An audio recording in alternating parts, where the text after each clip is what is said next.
Assalamualaikum warahmatullahi wabarakatuh. Waalaikumsalam. Salam sejahtera buat kita semua. Rahayu Swastiastu. Nama budaya. Beta selaku Raja Samu-Samu ke-6 secara turun-temurun dari moyang-moyang sebelumnya sampai ke Opa Beta, sampai ke Papa Beta, dan lanjut ke Beta. Yang mulia, berbicara mengenai kesultanan atau kerajaan yang ada di Indonesia, lagi gentar-gentarnya bahwa ada isu mengenai rancangan undang-undang HIP. Nah, dalam hal tersebut pandangan yang mulia dalam rancangan undang-undang tersebut itu bagaimana?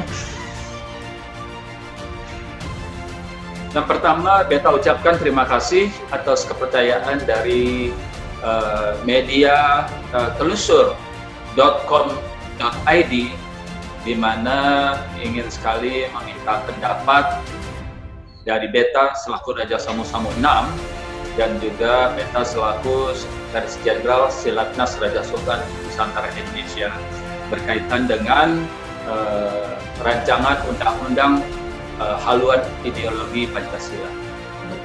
Beta lahir tahun 50-an. Jadi kita sangat paham berkaitan dengan Pancasila. Dari tahun 60 kami belajar, kami sebut saja tahun 60. Di tahun 60 kami belajar tentang Pancasila, apa itu Pancasila, dan lain-lain. Begitu juga ketika kami sudah masuk SMP, SMA, itu semua ada pendalaman-pendalaman tentang Pancasila. Kemudian ketika kami di tahun 80, kami ada pembekalan yang disebut namanya pendidikan atau P4 kita sebut gitu kan.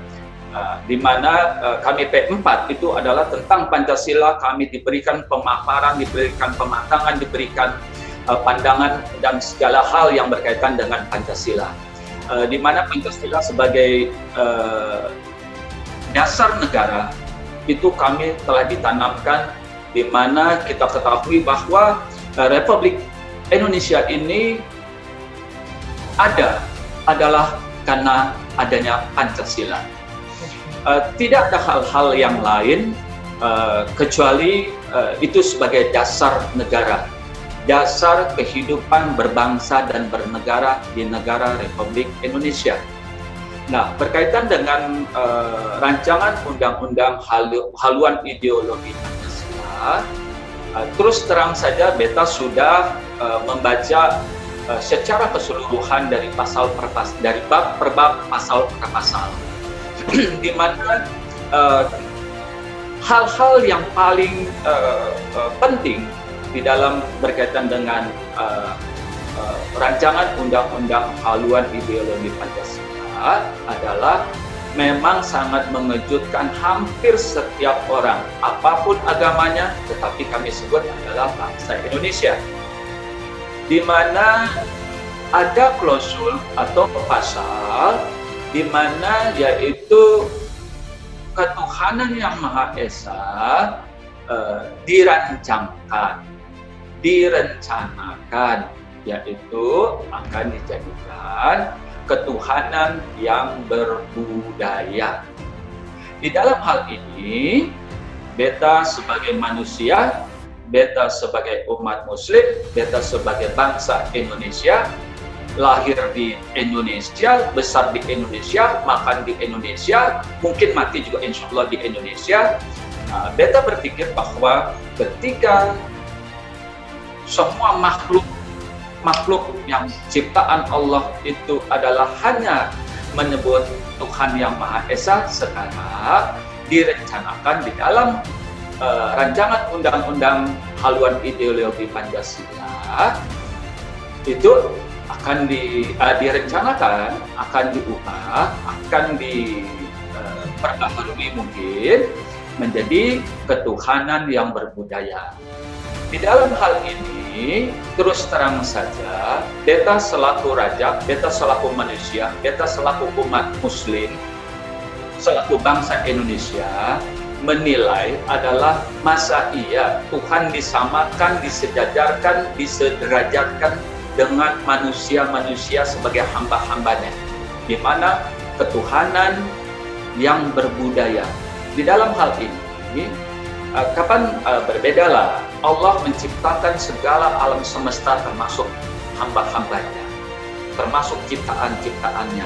Kalau umpamanya pada pasal pertama tadi adalah menjadi ketuhanan yang berbudaya, masa dia Tuhan mengurus atau Tuhan itu adalah berbudaya?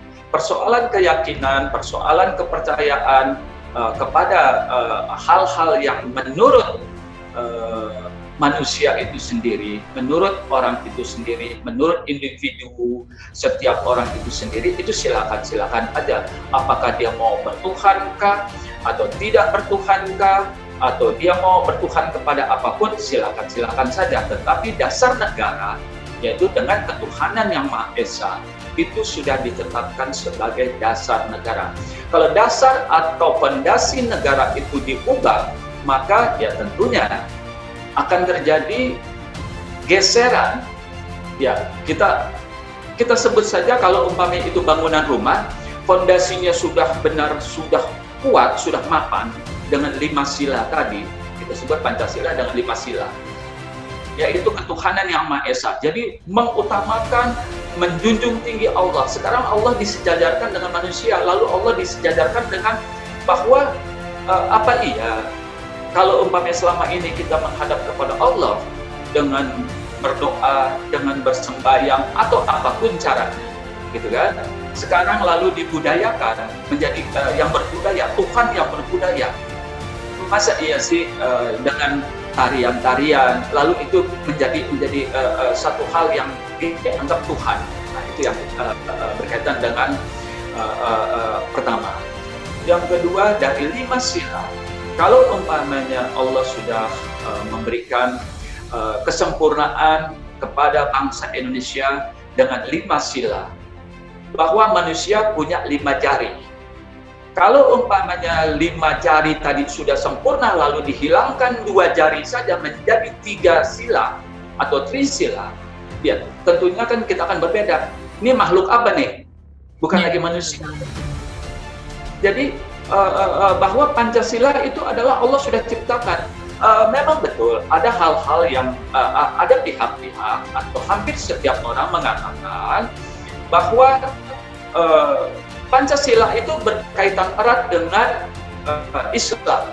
Betul, tetapi kan Islam itu sendiri adalah memberikan kebebasan. Memberikan kebebasan apa? Dalam arti bahwa setiap manusia, setiap umat, apakah bangsa Indonesia atau bangsa manapun yang masuk ke Indonesia, bebas beragama. Mau agama Islam, mau agama Kristen, mau Buddha, Konghucu, sekarang semua dalam kehidupan kebebasan. Nah, dalam kebebasan tadi bukan berarti terus dipenggal-penggal, atau tadi 5 jari tadi yang Allah sudah sempurnakan 5 jari dipotong menjadi 3 jari, maka itu bukan ciptaan Allah. Maka kalau umpamanya kita melihat makhluk atau binatang yang ber3 jari, kita sudah bisa hitung makhluk apakah itu, kita sudah tahu. Gitu. Nah, itu berkaitan dengan sila pertama, kemudian dari 5 sila menjadi 3 sila. Hal-hal yang lain lagi adalah bahwa kalau beta membaca dari pasal per pasal sampai dengan di pasal berikutnya, ya Tuhan, sampai 60 pasal kalau tidak salah itu. Nah, di mana setiap keputusan presiden, tidak boleh presiden mengambil keputusan secara langsung.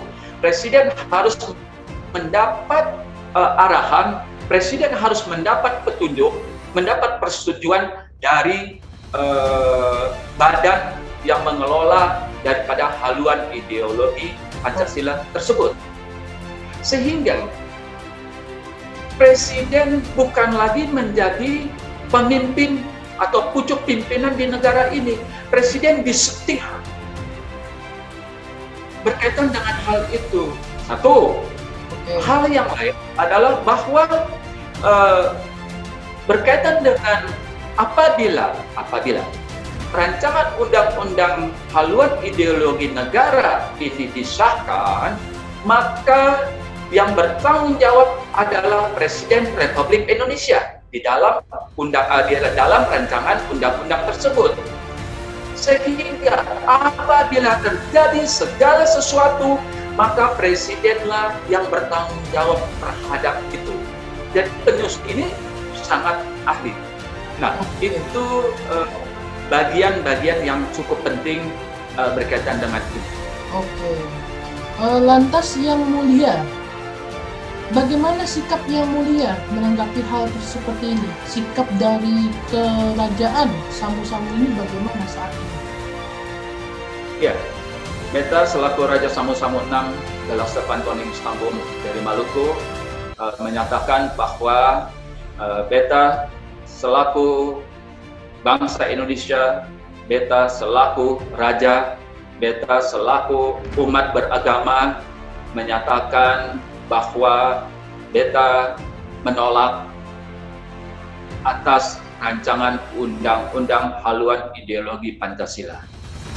Oke, Yang Mulia sedang melakukan apa agar penolakan ini bisa didengar oleh pemerintah? Apa yang Yang Mulia lakukan? Ya, sejauh ini Beta selaku Raja, Beta selaku Sekretaris Jenderal Silatnas Raja Sultan Nusantara Indonesia, Beta sudah melakukan komunikasi secara baik, secara berkelanjutan dengan beberapa raja, mulai dari Papua sampai dengan Aceh, di mana para raja dan sultan termasuk Datuk dari Papua sampai Aceh menyatakan menolak atas rancangan undang-undang haluan rancangan undang-undang haluan ideologi Pancasila. Oke. Saya ingin bertanya, berapa raja atau sultan yang menyatakan sikap penolakan terhadap RUU HIP ini, Yang Mulia? Ya. Sampai dengan hari Sabtu kemarin, sampai dengan hari Sabtu dan hari Minggu terakhir, sudah 42 raja dan sultan dari Papua sampai Aceh, ditambah lagi dengan 542 dari seluruh raja-raja dari seluruh Maluku. Berarti itu sudah hampir 600 kerajaan dan kesultanan yang ada di Nusantara Indonesia. Oke. Saya ada pertanyaan. Langkah selanjutnya, jika pemerintah tidak mau respon, apa yang diupayakan oleh Yang Mulia itu bagaimana? Ya, atas pertanyaan langkah lanjut apabila pemerintah tidak merespon, sebetulnya bukan pemerintah. Dalam hal ini adalah Dewan Perwakilan Rakyat adalah yang mempunyai peran berkaitan dengan RUU HIP. Karena pemerintah hanya menjalankan, walaupun bahwa ada usulan-usulan atau apapun bentuknya di sana berkaitan dengan pemerintah, tetapi yang punya peran penting adalah Dewan Perwakilan Rakyat di tingkat nasional, yaitu DPR RI, yang seharusnya bisa melihat secara bijak, melihat keutuhan bangsa dan melihat keutuhan negara Indonesia, bahwa dengan adanya aksi-aksi atau tanggapan dari masyarakat, baik itu ulama, baik itu organisasi, baik itu partai, baik itu yang bersifat individu-individu, seharusnya Dewan Perwakilan Rakyat sudah harus mensikapi secara bijak, yaitu tidak ada kata lain, hanya membatalkan, menolak daripada rancangan undang-undang haluan ideologi Pancasila. Tidak ada masalah pemerintah. Setelah kalau umpamanya DPR menolak, tentunya pemerintah tidak akan menjalankan karena tidak ada materinya. Itu yang kita sampaikan.